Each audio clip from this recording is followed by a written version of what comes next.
Bonjour, donc on se retrouve pour la correction de l'évaluation du livre Hachette sur les statistiques, donc livre production. Donc dans ce sujet, on te dit, chaque semaine, tu as un technicien qui prélève un échantillon de pièces rectangulaires dans un lot de pièces. Il contrôle la longueur et la largeur. Le tableau ci-dessous te donne les contrôles de la longueur pour la semaine 26. Quel est le caractère étudié? Le caractère étudié, c'est la longueur de la pièce. Quelle est la taille de l'échantillon? Taille de l'échantillon 2, 4, 6 fois 5, 30 valeurs. Propose une méthode pour organiser les données et déterminer les indicateurs et représenter un diagramme. Ben, c'est ce qu'on a appris. Tu prends la calculatrice, tu vas dans le menu Stat, Statistiques, tu rentres les données. Ensuite, tu vas dans l'onglet Stat, tu as tous les indicateurs statistiques. Et dans l'onglet Graphique, tu peux réaliser le diagramme en boîte à moustache. Donc, question d'après, on te demande de le faire. Donc, tu vas dans Statistiques. Bon, évidemment, moi, dans Données, ben, j'ai déjà rentré toutes les valeurs, sinon ça prend du temps. Toi, tu fais bien attention à ne pas te tromper et à vérifier que tu as bien 30 valeurs au total. Comment tu fais pour vérifier? Ben, quand tu vas dans Stats, tu vérifies bien que tu as 30 valeurs. Et là, tu as tous les indicateurs qui te sont demandés ici. Donc Xmin, Q1, médiane, Q3, Xmax, la moyenne, le quartile. Donc en plus d'avoir les noms, les valeurs, ben, tu as aussi le symbole qui te permet de ne pas te tromper.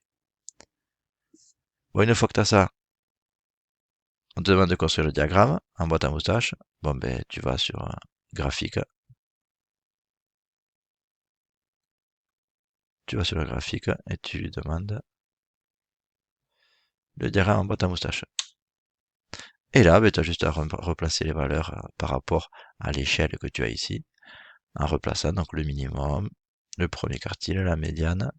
Donc tu vois ici les valeurs, hein. Tu les as de manière à déjà noter ici. X max.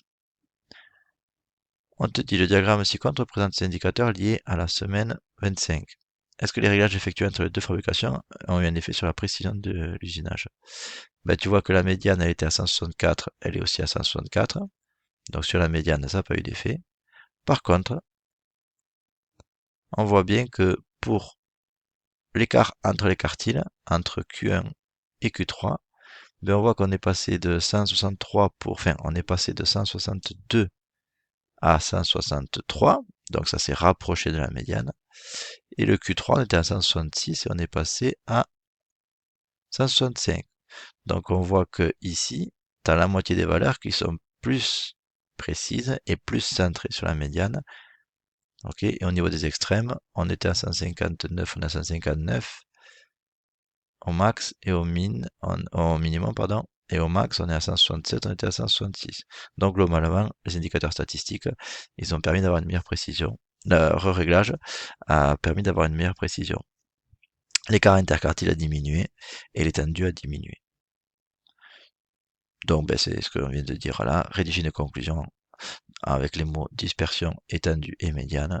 Et donc à conclusion, on constate que le réglage effectué sur la machine a permis de réduire la dispersion, de réduire l'étendue et de garder la médiane à 164 mm. Donc, ce réglage a été bénéfique. Voilà pour la correction.